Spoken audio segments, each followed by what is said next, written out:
Good morning. Oh my goodness, it's so good to be there. Please have a seat. Please have a seat. If you have a seat, please have a seat.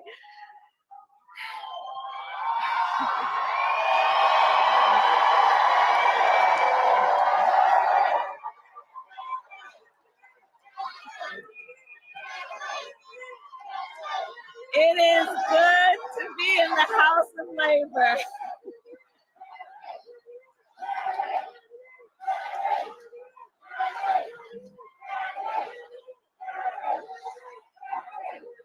Thank you.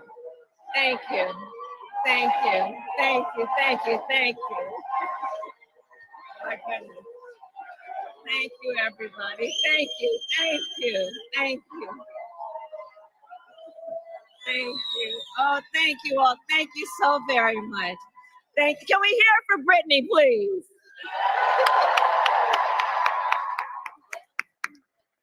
Oh, thank you. It's so wonderful to be back with everyone here. Thank you. That means so much more than I can say. Randy, thank you for your friendship, your long-standing friendship. As we all know, Randy is a force, and she has been an incredible friend and an advisor to the president and me. And I want to thank you on behalf of the president and me and our country for all that you are. And I want to begin by saying a few words about our President Joe Biden. You know, right? Yeah.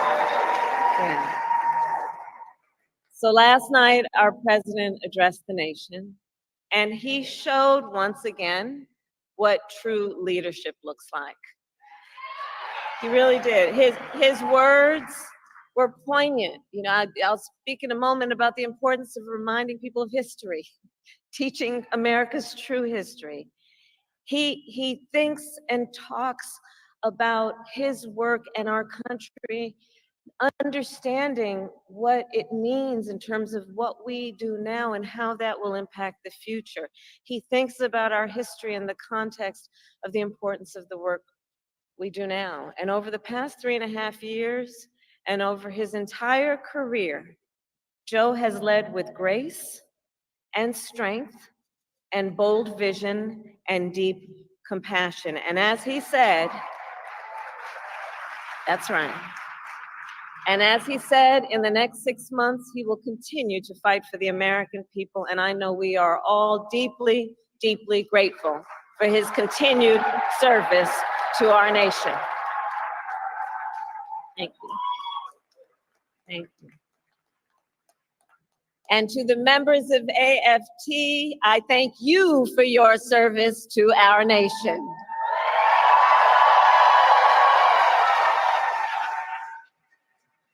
From the public service workers and higher education faculty to the school bus drivers and the custodians, to the school nurses and our teachers, you all do God's work educating our children, the whole ecosystem of who are AFT members.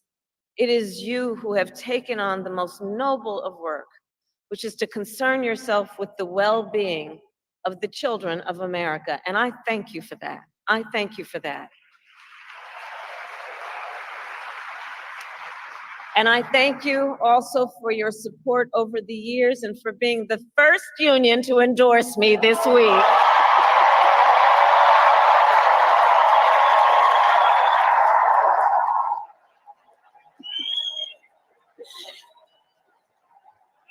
Thank you. I thank you. I thank you. And as you may know, I am a proud product of public education. Many of you know that my first grade teacher, Mrs. Frances Wilson, God rest her soul, taught me and educated me and encouraged me and inspired me. And years later, when I walked across the stage to receive my law school diploma, Mrs. Frances Wilson was in the audience. Yeah, yeah. And that's who you are.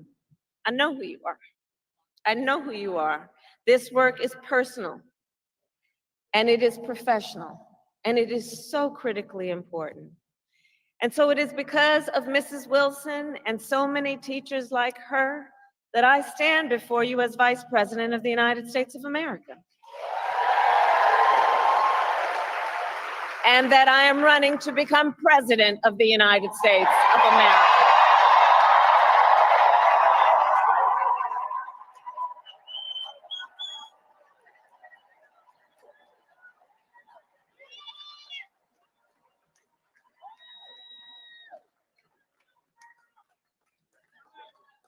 And what I know firsthand is that our teachers and all those who are here, all the members of AFT, I know that by nature, you are visionaries.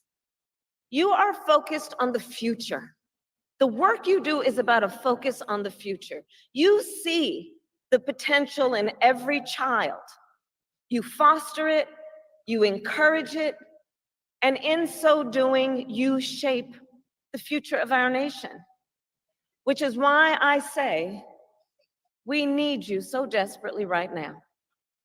Today, we face a choice between two very different visions for our nation. One focused on the future, and the other focused on the past. And we are fighting for the future.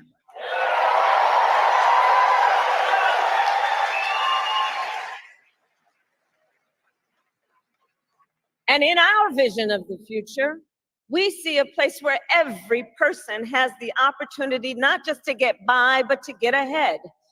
A future where no child has to grow up in poverty, where every senior can retire with dignity, and where every worker has the freedom to join a union.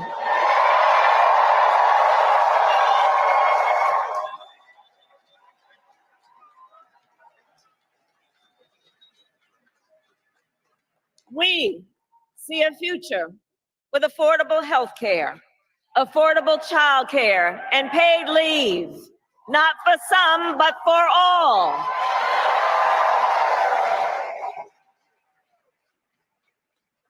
We see a future where every student has the support and the resources they need to thrive, and a future where no teacher has to struggle with the burden of student loan debt.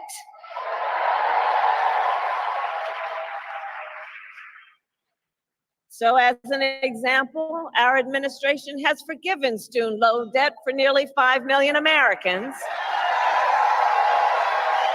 and twice as much for our public servants, including our teachers. Teachers like Tanya Cabeza, who I met recently in Philadelphia. Tanya was first in her family to go to college, and she had been, like many, paying off her student loans for 20 years. And she told me, she was like, look, I at many times wondered, would I have to leave this profession I love to just be able to pay my bills? But I didn't leave because I love what I do and I understand the importance. But making decisions then about what she could afford in terms of her daily obligations and dealing with these loans. And after 20 years, she still owed $40,000 in student loans. And we forgave it all.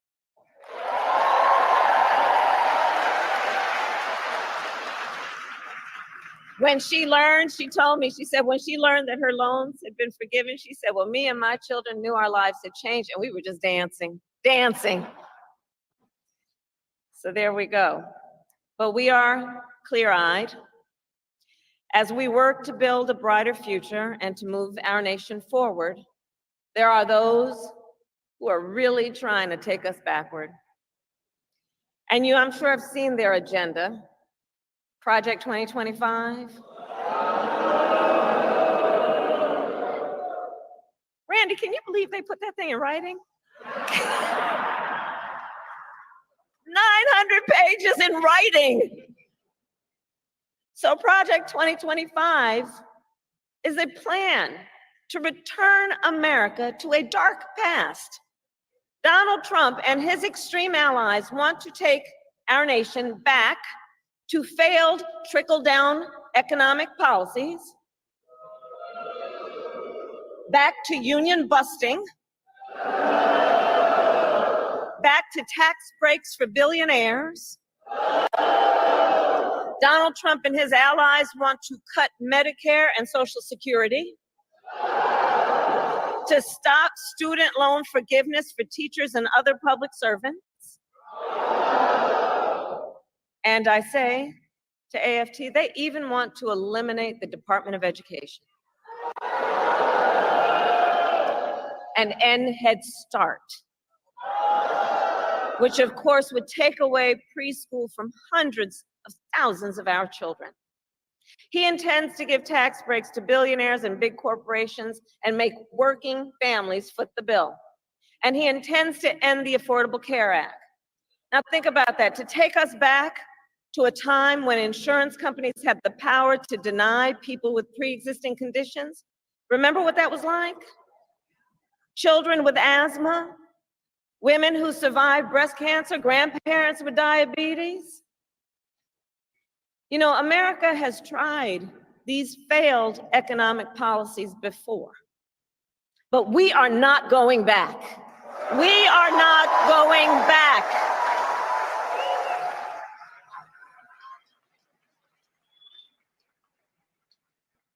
No, we will move forward. And one of the best ways to keep our nation moving forward is to give workers a voice, to protect the freedom to organize, to defend the freedom to collectively bargain, to end union busting.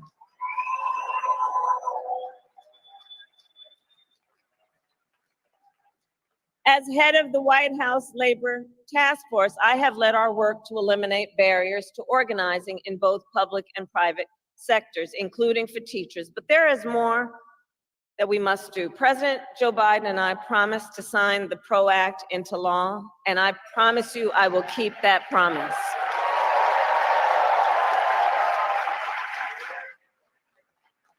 Because when workers join together and demand what is fair, everyone is better off. Understand, and I say this everywhere I go, understand, you may not be a union member, but you should thank unions, and I'm looking to the cameras in the back of the room, not them, but the people who might be watching. You may not be a union member, but thank unions for the 5-day work week, for the 8-hour workday. Thank unions for sick leave and paid family leave and vacation time.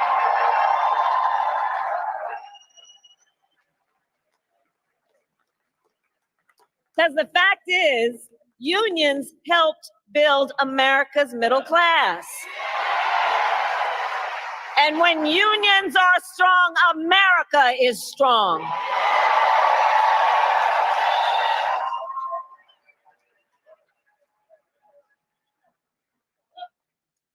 So AFT, ours is a fight for the future, and ours is a fight for freedom. In this moment across our nation, we witness a full-on attack on hard-won, hard-fought freedoms. While you teach students about democracy and representative government, extremists attack the sacred freedom to vote. While you try to create safe and welcoming places where our children can learn, extremists attack our freedom to live safe from gun violence. They have the nerve to tell teachers to strap on a gun in the classroom, while they refuse to pass common sense gun safety laws.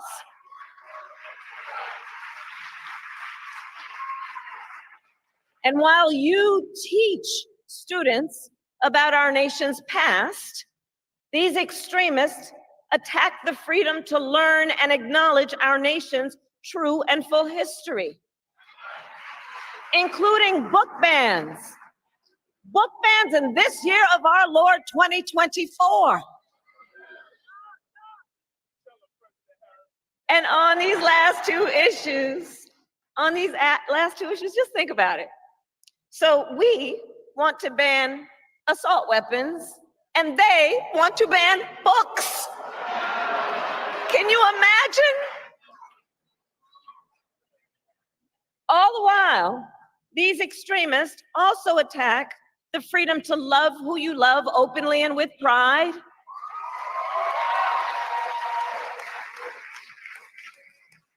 They passed so-called don't say gay laws. Now I have to tell you, so many of you may know, in 2004, on Valentine's Day weekend, I was one of the first elected officials in the country to perform same-sex marriages.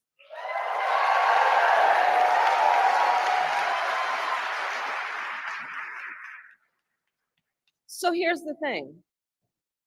It pains me so to think 20 years later that there are some young teachers in their 20s who are afraid to put up a photograph of themselves and their partner for fear they could lose their job. And what is their job? The most noble of work, teaching other people's children. And God knows we don't pay you enough as it is.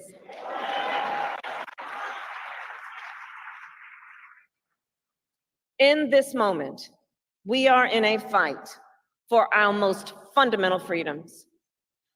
And to this room of leaders, I say, bring it on. Bring it on. Bring it on.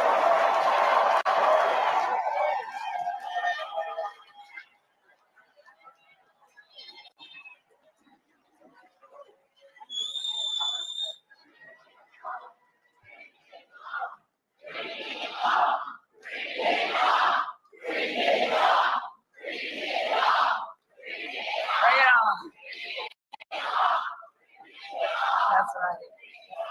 Because here's the thing. We believe in our country. We believe in its promise of freedom. And the American people believe in the promise of freedom. So we are in the fight.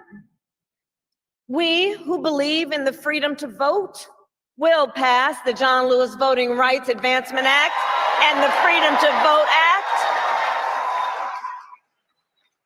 We who believe in the freedom to live safe from gun violence will pass an assault weapons ban. We who believe that every American should be free from bigotry and hate will fight to protect our teachers and our students from discrimination and make sure every student can learn America's history. And we who believe in reproductive freedom will restore the freedom of a woman to make decisions about her own body and not have her government telling her what to do.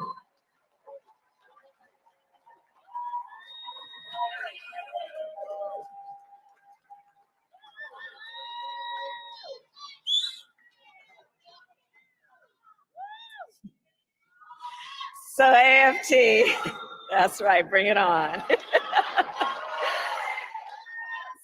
So ultimately, in this moment, I know we all know, we each in our country face a question. That question being, what kind of country do we want to live in? A country of freedom, compassion, and rule of law, or a country of chaos, fear, and hate? The beauty of our democracy is that we each have the power to answer that question when we vote. And when we vote, we make our voices heard. So today I ask you, AFT, are you ready to make your voices heard? Do we believe in freedom? Do we believe in opportunity? Do we believe in the promise of America? And are we ready to fight for it? And when we fight, we win. God bless you and God